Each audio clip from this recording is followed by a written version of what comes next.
that for Bigfoot, Omaha 62 Bra 166 10 3000.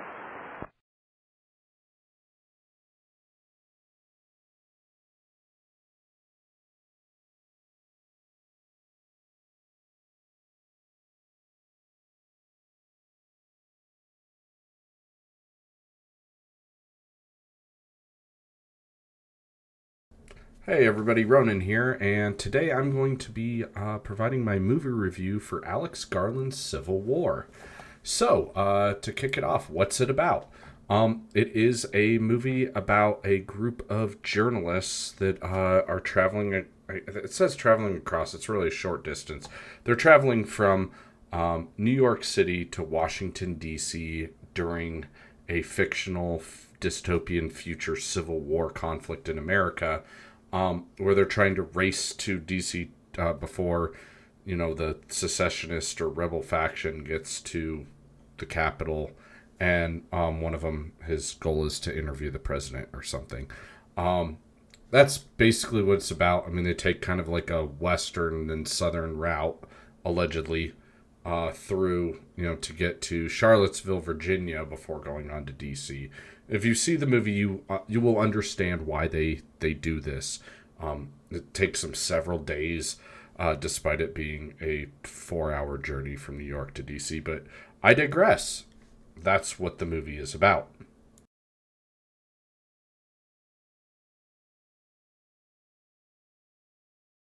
So, the movie, that's the basic plot. So then we have who's in it.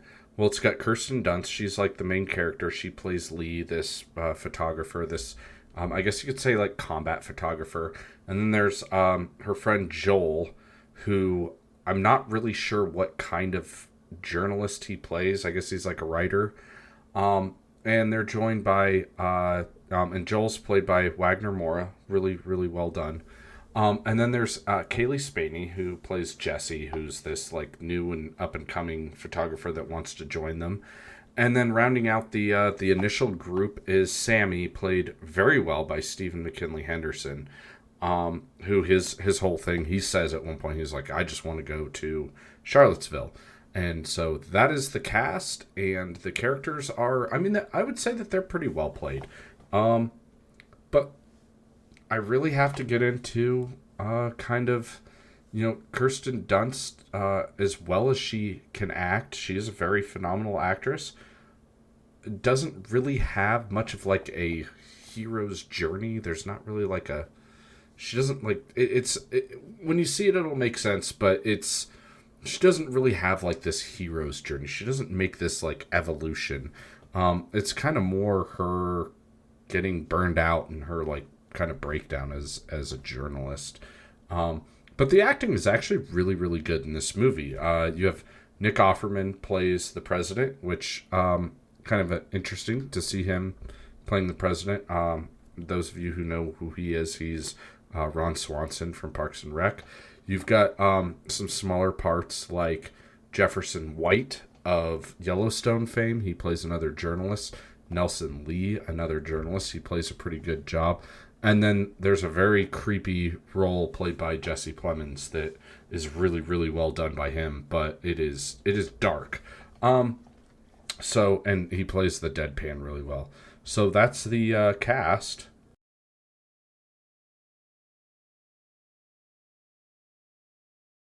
All right, let's talk about the movie itself.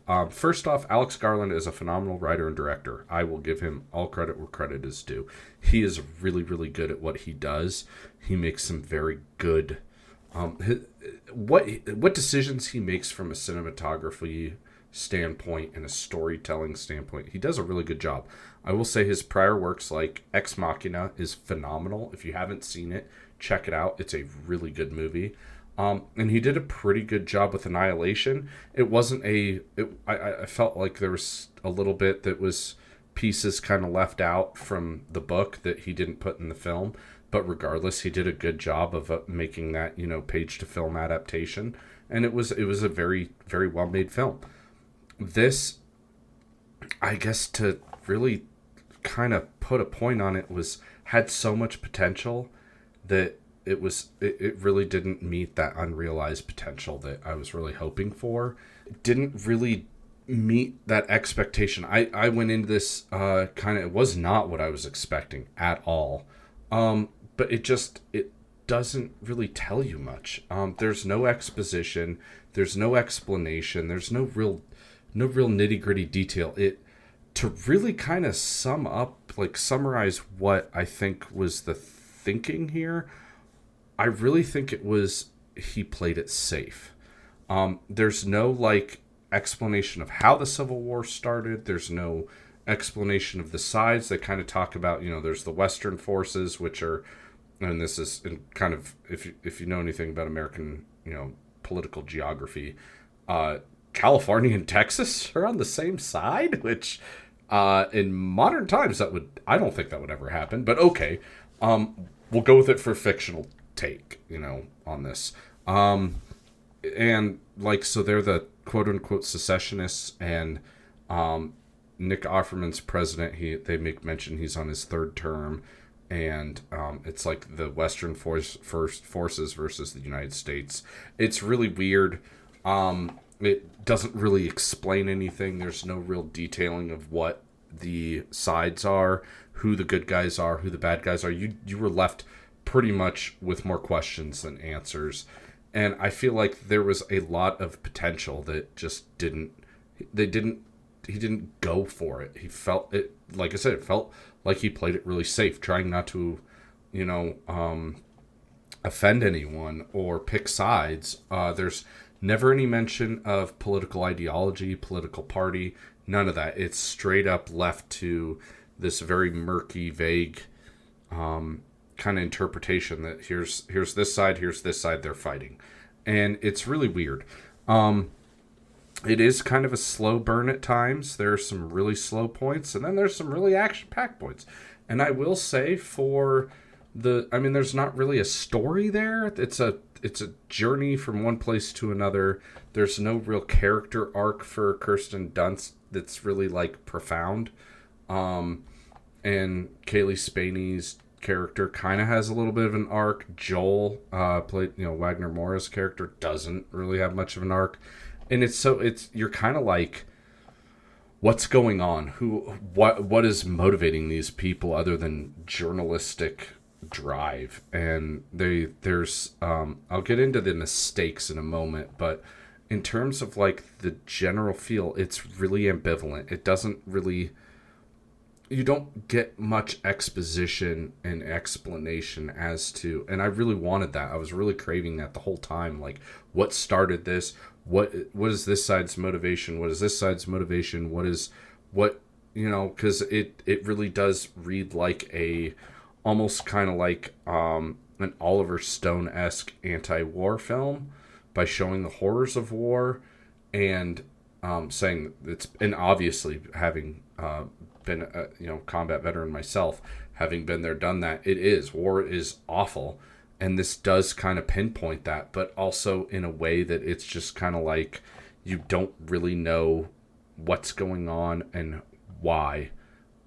It's very interesting. I felt like it fell flat in that regard, and it could have been so much more. But in terms of the pluses, there are some excellent set pieces. He builds some, the thing I really like about Alex Garland, he's really good at tension. He builds the tension. You don't know what's around the next corner, and I think that suspense and tension he does a really good job. It's very palpable, and he does that masterfully, because there's a lot of times you're on edge and you're like, oh my God, what's going to happen to the characters next, and what's going on here, and they come upon something and you're you don't know what to expect, and I like that. He does a good job. The action pieces are phenomenal. They're really, really well made. It does kind of give you that whole fog of war, the confusion, the chaos, the terror of a firefight. There's a lot of really good action pieces. There's some really good, the Jesse Plemons scene is haunting. I will say that. You have to see it to understand, but it is really, really, really tense, and I love that. The action is really well done. And that's why I'm so disappointed because the action is so well done. It's just the underlying kind of simmering beneath the action that really just kind of left me wanting more and all that. So there's kind of that whole sense of you are left with more questions than answers, and it doesn't really do a good job of answering those questions.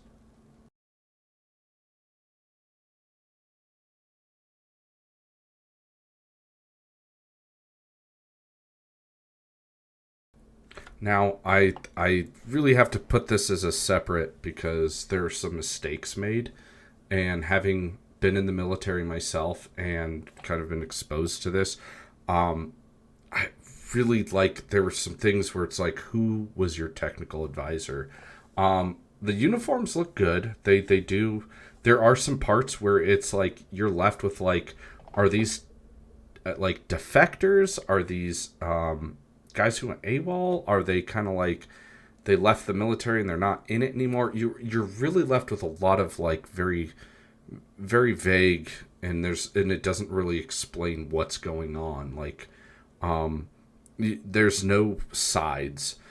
Guys in civilian clothes with plate carriers fighting against guys in multicam. Are the guys in multicam the U.S. military? Are they the Western forces?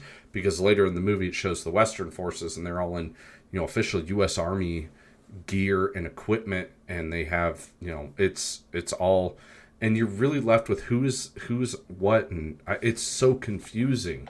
It just I feel like that was hard. Some of the other mistakes there are there's a scene where they are in the streets of a city I won't say the name of, and there's an Apache, and the gun sounds nothing like an Apache. It's like completely not an Apache, and it's in between buildings, which I've never flown an Apache, but I would kind of guess that you would not want to fly a helicopter, with a big spinning disc on top. These rotor blades spinning really fast, where they could hit a building, and it's on a street, so like they're in between buildings and they're shooting the gun, and you could see it in the clips. It's really it's like the technical advising was not very good. And then the really big one, the big stickler for me that really stuck out as kind of a mistake and doesn't make sense, and was, I think, I know it's for like the story and the intense, kind of tension that he builds, but these reporters, Kirsten and her gang are like right in the thick of it with these fighters, and there's like a bunch of scenes where they like follow guys in doing room clearing, which I would never allow that if I was the team leader. I'd be like, get these reporters out of here. They're not going to go with us inside this building where we're clearing rooms. I'm not responsible for their safety, whatever. And they're like right in there. They're attached. They're following these soldiers as if they're one of them. And they're running and taking pictures and filming, and it's like, I get it. It's to show like the chaos and all that, but in reality, you wouldn't have embedded reporters like right in there with you, because I mean, really, like it's just a recipe for disaster. At worst, you're going to get your head blown off. And so some of that was a little far fetched, a little unbelievable.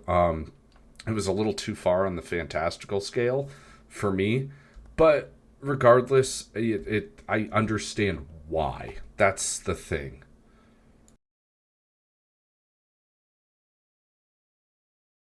So to wrap it up and to conclude this, I gotta say, it's a decent movie. The action pieces are worth the price of admission. The tension is really good. It's one of those kind of suspenseful things that really does get your heart pumping, gets your heart, your mind racing. You're trying to, it really is like the first watch.